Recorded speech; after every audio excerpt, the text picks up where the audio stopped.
আসসালামু আলাইকুম রাহমাতুল্লাহি ওয়া বারাকাতুহু। সুপ্রিয় সম্মানিত দর্শক ও শ্রোতা, আশা করি মহান রব্বুল আলামিনের দয়ায় আপনারা সকলেই ভালো আছেন। সুপ্রিয় সম্মানিত দর্শক ও শ্রোতা, আজকে বিশ্বনবী সাল্লাল্লাহু আলাইহি ওয়াসাল্লামের জীবনী থেকে একটি ঘটনা বর্ণনা করব। ঘটনার শিরোনাম হচ্ছে আব্দুল মুতালিবের দেখা অলৌকিক ঘটনাবলী। সুপ্রিয় সম্মানিত দর্শক ও শ্রোতা, আপনাদের নিকট অনুরোধ থাকবে ঘটনাটি শেষ পর্যন্ত শোনার। কথিত আছে যে রাতে রাসূল করিম সাল্লাল্লাহু আলাইহি ওয়াসাল্লাম ভূমিষ্ঠ হলেন, তার দাদা সে রাতে ঘরে ছিলেন। তিনি বলেন, রাতের শেষ প্রহরে আমি একটি উচ্চ আওয়াজ শুনে বের হয়ে আকাশের দিকে তাকিয়ে দেখলাম ফেরেশতাগণ আল্লাহর তাসবিহ পাঠ করছে, আর এখানে সেখানে যে দেবমূর্তি সমূহ ছিল তা সব অধোমুখে লুটাচ্ছে। এমন সময় আমি আবার একটি আওয়াজ শুনলাম, কে যেন বলছে, ওহে দুনিয়াবাসীগণ, এইমাত্র আখেরি পয়গাম জামিনের বুকে শুভাগমন করলেন। আমরা আল্লাহ পাকের রহমতের পানি নিয়ে আগমন করেছি। এই পানি দ্বারা তাকে গোসল করিয়ে দেব।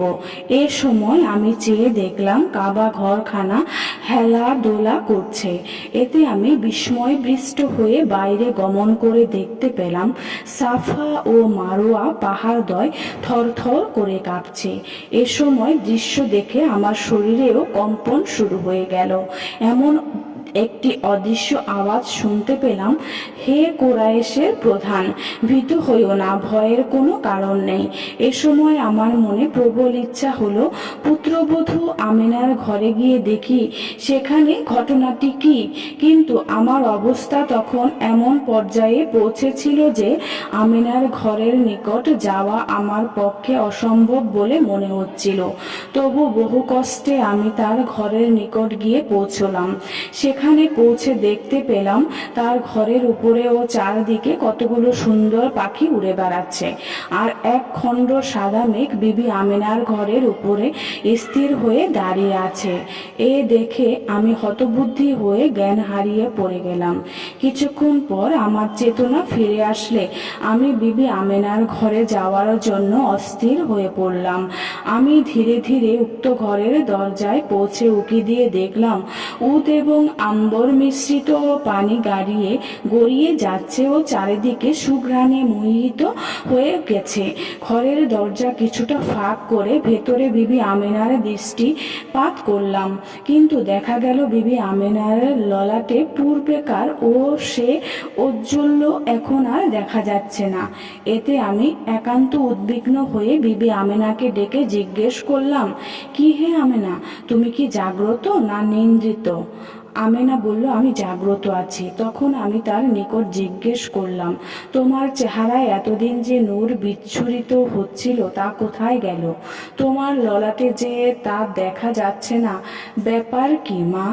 আমিনা বললেন, আব্বা, ওই নূর তো আমার ছিল না, তা যার ছিল সে তো একমাত্র আমার গর্ভ হতে ভূমিষ্ঠ হয়েছে।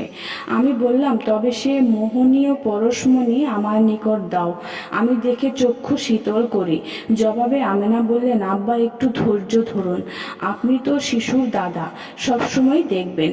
এখন একটু অসুবিধা আছে বলে শিশুকে আপনার কোলে দিতে পারছি না।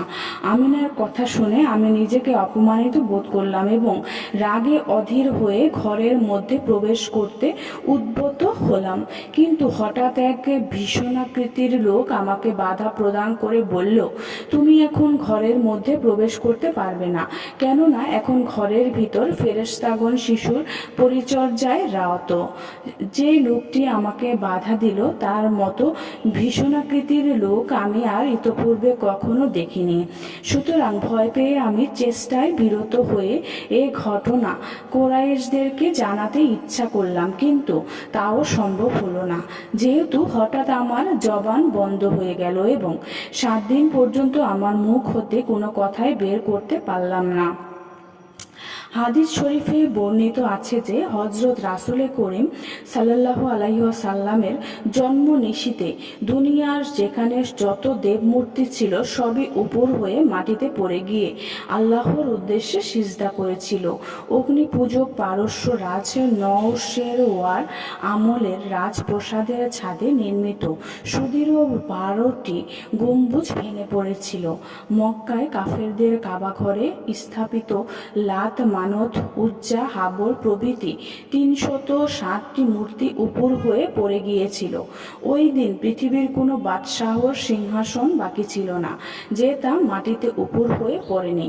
পূর্ব সীমান্ত হতে পশ্চিম সীমান্ত পর্যন্ত এমন কোনো জীব জানোয়ার ছিল না যারা হজরত রাসূলে করিম সাল্লাল্লাহু আলাইহি ওয়াসাল্লামের শুভ আগমনের আনন্দে মাতোয়ারা হয়ে মনের খুশি প্রকাশ করেনি। সুপ্রিয় সম্মানিত দর্শক ও শ্রোতা, আজকের ঘটনাটি এই পর্যন্তই। ঘটনাটি যদি ভালো লেগে থাকে অবশ্যই চ্যানেলটি সাবস্ক্রাইব করবেন, লাইক করবেন, কমেন্ট করবেন এবং বেশি বেশি শেয়ার করে দিবেন। সবাই ভালো থাকবেন। আল্লাহ হাফেজ।